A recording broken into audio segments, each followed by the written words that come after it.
when they tell you not to be eye candy, but to be soul food.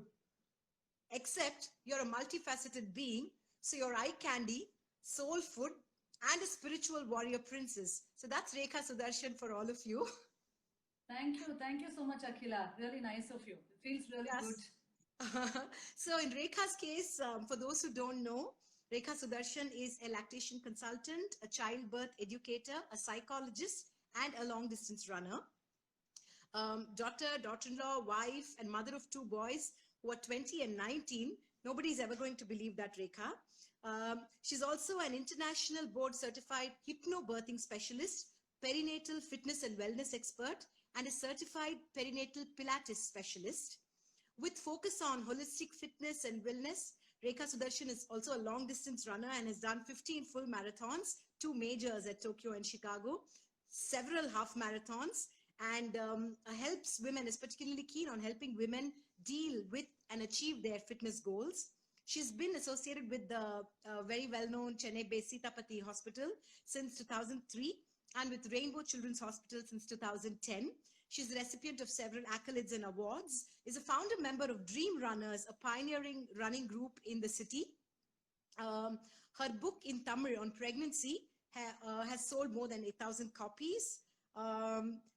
What people often talk about Rekha is how she never lets like her positive attitude never ever like comes in the way of how she's beautifully turned out, how many hats she wears with elan and ease, and always does that with so much perfection and with such a smile. So thank you so much. We're really excited to have a conversation with you, Rekha. Thank you, Akhila. I'm looking forward to it too. Yeah. So I'm going to start off by asking you, are you wearing a linen sari? Yes, I am wearing a pure linen sari. Oh, wow. It Okay. feels good to wear a sari after a long time. I mean, Yeah. it's actually not a long time. The last, I think, I was just having a chat with a friend of mine, and she said, "When was the last that you wore a sari?" And it was in February, not too no, not too Right. far. I mean, but still, I think with all that's happening around, it just feels like ages since we wore something nice. So it I feels know. good to be in a sari again. Yeah, Yeah. yeah, and also dress up a little, right? Yes, yes, yes. Yeah. I agree to I that. think Yeah. I think Rekha, that's the don't you agree with me that there's something about the sari that you can't really take for granted. Like if you wear it, you automatically kind of wearing a piece of jewelry and you kind of like, you want to kind of line your eyes, you wear a little lipstick. I don't know, like I always feel that it automatically kind of I think so. To me, Akhila, sari epitomizes grace and elegance. So I've never seen a person, or probably it's the way you look at something or somebody because you like that particular, attire. right. So anybody who wears a sari, I always see there's some grace or some elegance, that's attached to it. There are a lot of people who don't even wear a piece of jewelry with a sari, but yeah, but it just shows that grace in them. I think that's what a sari does to anybody, and it's that Yeah, confidence that it gives you. Especially if you like absolutely. wearing a sari, I don't think there's anything that can come anywhere near that. Yeah, and definitely for me, Rekha, this whole lockdown that I've been doing so many interviews and I've just literally worn so many saris, it's definitely been a mood elevator. Bad is we don't look at our job as a profession or as a career. It is more of a passion that we're doing. And we're dealing with lives here. We're dealing with pregnant women. We're dealing with babies, newborns, infants. So there's a lot of things at stake. So it was literally like walking on a live mine for us. I So know. it was, the new normal had a very different definition for us. So Yeah. it's only, I think, in the past few days or past 1 week, it's kind of got into me, especially that, okay, this is how it's going to be. Okay, not that we were unsettled or anything. Personally, there's no unsettlement kind of a thing. But I think a lot of people who are here, so like for instance, my in-laws live with me, my parents live close by. So, when I go to a hospital, I shouldn't be a carrier of any infection to the So pregnant put women or them the at babies risk. that I'm seeing. And Yeah. I shouldn't be carrying back an infection to an 86-year-old or an 82-year-old who's living with me. Uncertainty and fear are the predominant ones Yeah. that's ruling everybody's mind across all sectors. I mean, however literate you are, however lettered you are, or any kind of a sector that you belong to, I think these are two things that are there in everybody's mind. how Right. your future is going to be, how the health is going to be, is there any safety? So these are the things that are really, so what happens is, I think we've started going back to our basics. We've started going back to, our roots. We've started Yeah. doing things that Sure. we were not doing because there were so many things around us. I think we were They would- distracted by so many Yeah. things. Yeah. Yeah. So I think it's more of focus now, and it's more of, I think, being grateful for what you have. Oh, yeah. I think these are the Gratitude. things Yeah. that are kind of, yeah, that are kind of. I mean, it's not just with me. When I talk to many people, I think that's what people are talking about: being grateful for how they are, what What they you are have. yeah, and what you are. So Yeah. I think these are things that kind of, and especially if you have your family around, we're really grateful that your family is safe, your family is around. So I think that's the most important thing that Overall. everybody has Yeah. Yeah. learned. Yeah. Right.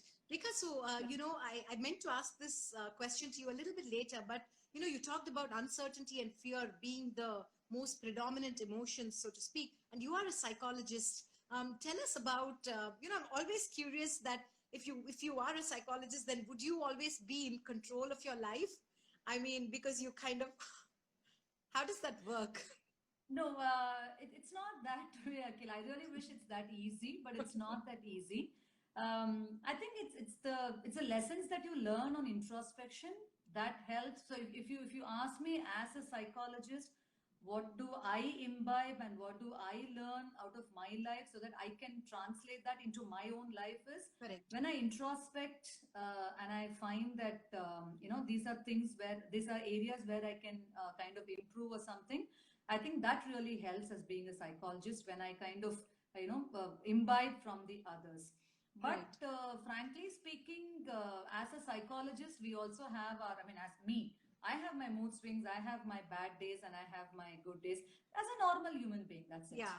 Okay, so I think that keeps me sane. That really Right. keeps me Right. sane because I am what I am. Okay, I'm not Absolutely. going to put up, yeah, I'm not going to see. Yes, there are some transformations that happen when you see somebody, when you learn from somebody, or an incident really transforms you. So, transformation is somewhere you don't go back to where you were, okay? Yeah. But I don't think transformation happens every day and every incident. It does, it's not a transformation then, okay? But Right. yes, I am open to change. I do learn from a lot of people. And to me, I think to be very candid and very frank, that everybody's a case study to me. That's what I was Okay, going to every ask you, single Rekha. person. Yeah. Yes, I mean, you must be yes, meeting yes. so many people with, so many different kinds of, emotional issues and stuff. And so, what is it like for you to interact with them? And, sometimes you see people who are way more vulnerable than you are.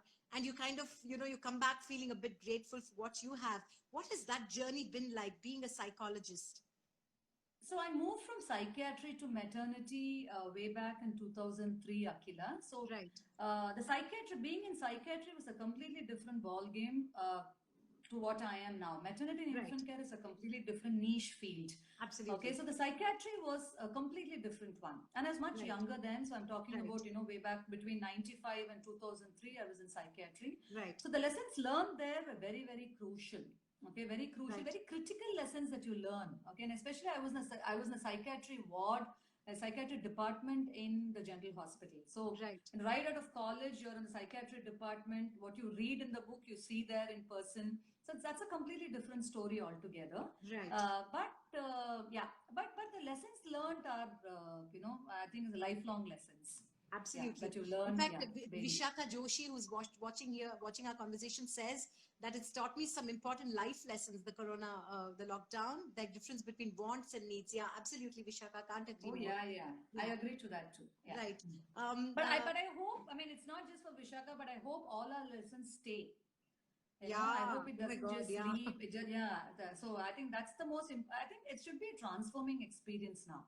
The Right. corona thing or whatever, the pandemic should have transformed us in many ways. Okay, then it's Absolutely. worth it. Yeah. Yeah, Mhm. that's true.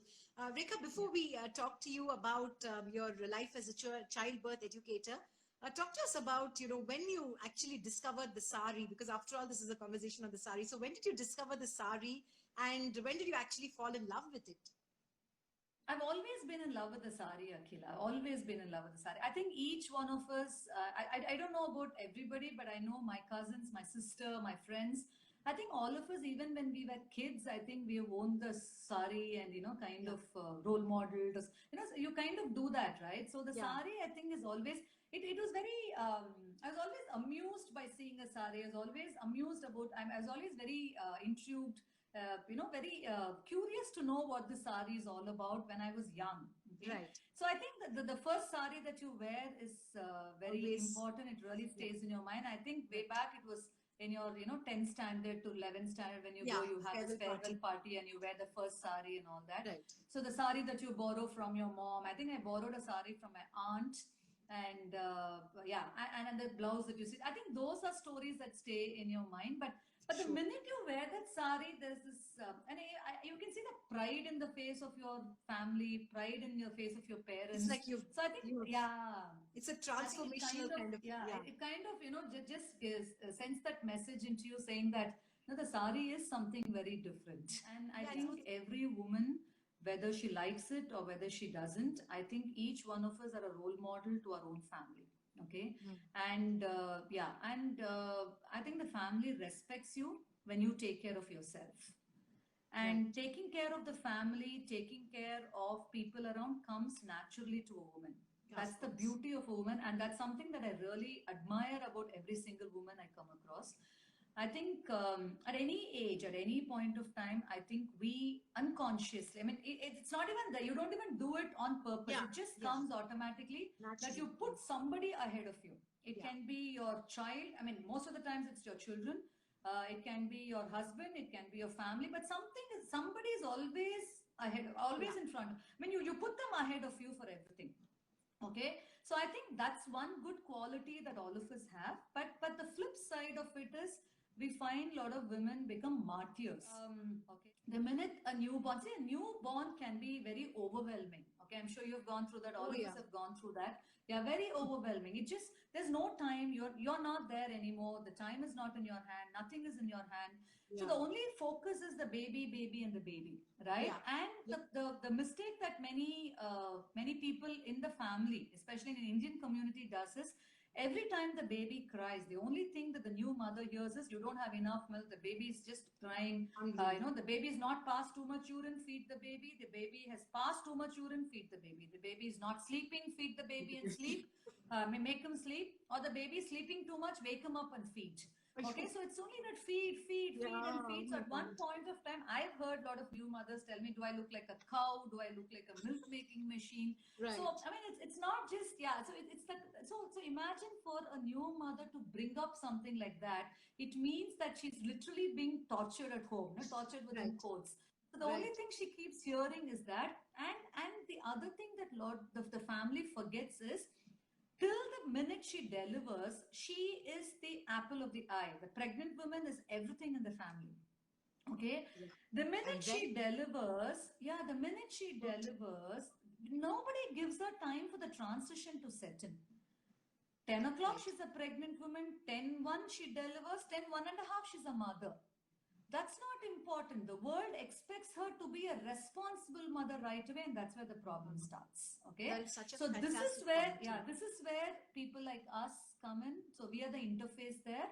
So what happens is it's such a natural activity. So the thing here is, I like to be well coordinated and like to be well dressed. And starts right from early in the morning. The only time that I'm not well coordinated probably when I just go to sleep. That's all. But otherwise, I am. But even there, I give a lot of importance to clothes, and I give a lot of importance to the way I look and the way I feel, because I think it's a feeling thing.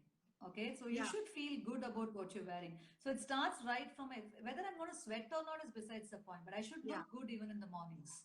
Okay, so it starts from there. Absolutely. I think that attitude kind of percolates through the day too. Okay, so and especially